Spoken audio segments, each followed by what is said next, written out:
Hey everybody, thank you so much for clicking on my video to watch. For today's video, I am doing my full face routine, kind of what people call a flawless full face routine, but I kind of feel awkward saying that. So I'm just gonna say this is my full face routine for when I want to look full coverage and have my skin looking smooth and nice. These are the products that I go to and that work best with my skin. I've been using these products for a very long time. I do use quite a bit of products. You obviously don't have to use all these products and you can skip some steps if you don't feel that your skin needs it, or if you just don't want to do that step, you can completely skip it. It's up to you. This is just what I do for my face. So I really hope you guys enjoyed this video. Please don't forget to like it if you do and subscribe before we get on into the video. Also, don't forget to hit that little bell beside the subscribe button so you get notified every time I upload a new video. And if you would like to know my full face routine and all the products that I use, then please just keep watching. Alright, so if you want your face to be super bright before you do any of your face makeup, you need this mask in your life. So this is the Blue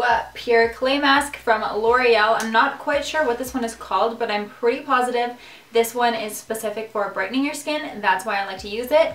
Obviously you can skip this step, and I obviously don't do this every single time, but if I'm going for a flawless face foundation routine, my base is really important, so I want to go in with a mask to get my base nice and bright and glowy. So I'm using a foundation brush to apply this, but what works really well for a clay mask like this is actually the silly sponge. I used it in one of my Instagram tutorials for this mask and it applies it so smoothly, but I couldn't find that, so I'm gonna use this. There's literally, what are they called? Hyenas?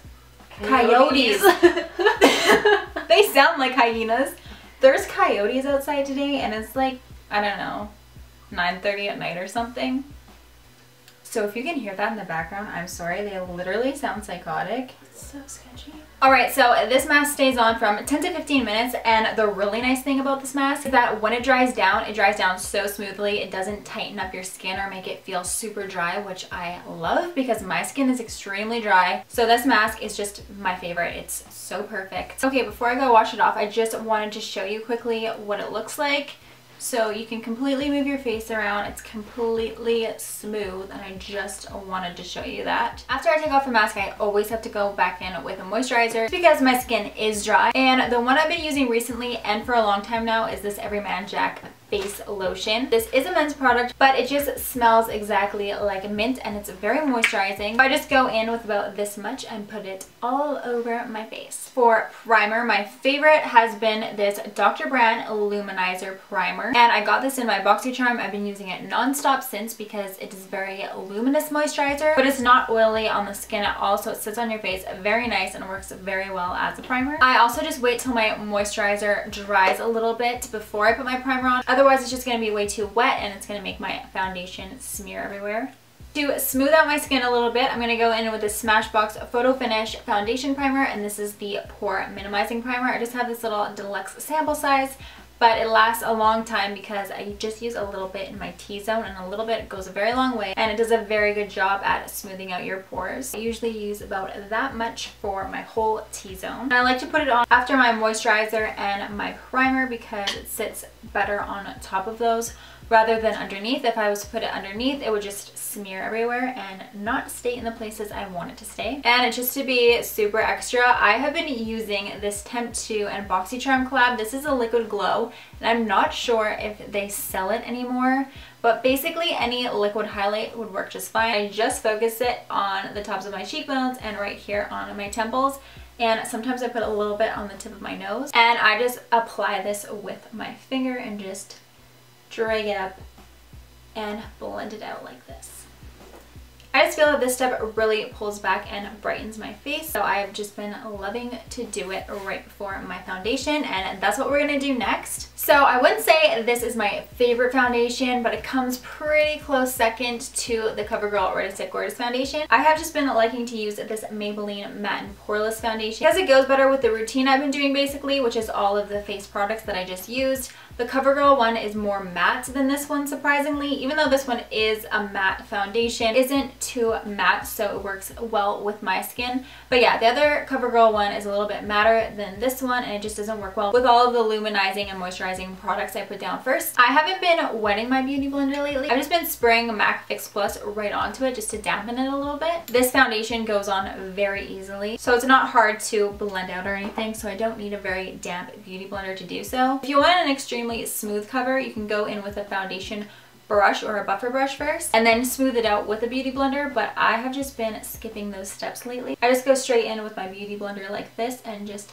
blend it out on my face. This foundation just gives enough coverage in itself that the beauty blender is fine on its own. Of course, you want to make sure that you drag it down your neck so we don't have any harsh lines cutting off from the jawline to the neck. We want it all blended together. Next up, if I'm going for full coverage, I always reach for the Revlon Color Stay Concealer because it gives a really nice full coverage and it looks really smooth on the skin. So I like to put this underneath my eyes and in my T-zone and on my smile lines. And I like to put a lot of concealer on. Alright, so if you've seen it before, you know how I do my concealer. I always blend out my T-zone first, and then I will blend out one under eye of concealer and set it with the RCMA No Color Powder, and then I'll blend out the other eye and put the powder on the other eye. And that just prevents the under eyes from creasing so much, because if I were to blend out both eyes and then set it, I would have already been creasing, so I'd basically just be setting my crease. And I am using my Real Techniques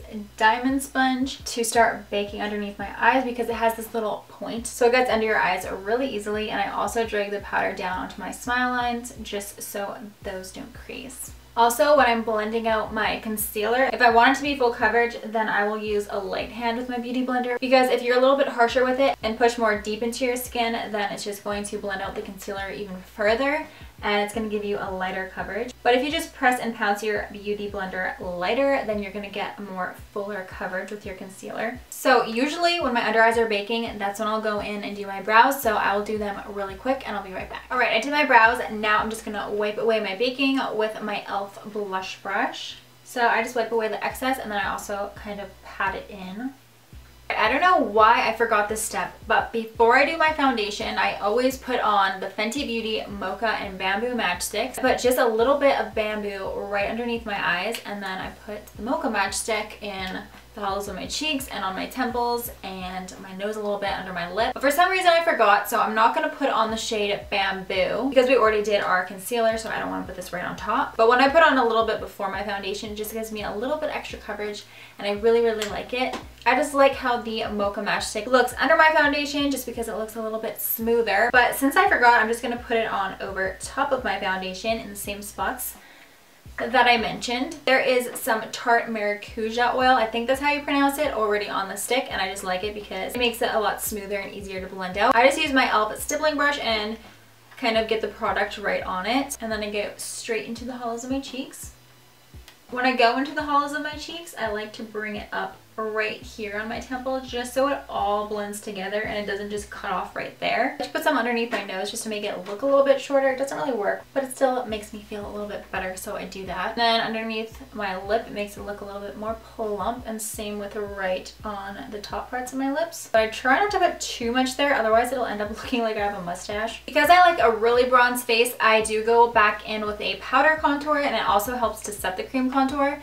So my favorite is the Anastasia Java Contour, and it's in the original contour kit. And I use that on a Morphe M523 brush. Really good for getting into the hollows of your cheek because it's kind of paddle shaped, but it's also fluffy at the same time, so it's really easy to blend with. So I just kind of pat it onto the hollows of my cheeks and then blend it out. And sometimes just with the excess left over on the brush, I like to go underneath my lip again. Now for actual bronzer, the one I go to every single day is the NARS Laguna bronzer. It is just one of the best bronzers. It has a red undertone, so it looks really natural and really sun-kissed and really bronzy. So it is my favorite, and it just makes your face look really warm and good. And I like to use this bronzer with the e.l.f. complexion brush. It's also paddle shaped, but it's even more fluffy than the Morphe one. The Morphe one is a little bit more dense, and this one is just really fluffy, so it's perfect for bronzer. So I just like to put bronzer all over my face. So I put it on my cheeks, my forehead, and down my neck. You're never gonna have to worry about this bronzer looking muddy or dirty on your face. It will always look good. So like I said, I like the bronzy look a lot, so I always go in with my Too Faced Papa Don't Peach Blush. It really goes with the bronzy tones the best, and it's not a bright peachy shade, it's kind of deeper. And I use the Luxie 640 Pro Precision Tapered Brush. Put it on the apples of my cheeks and blend it back. And I also like to put a little bit of blush right on my temples too. And sometimes I like to put it right here on the top of my nose as well, and it just makes everything look kind of sun-kissed. Now I go in and just clean up my contour just so nothing is dragging down my face. See, it dragged down a little bit, so I like to clean that part up.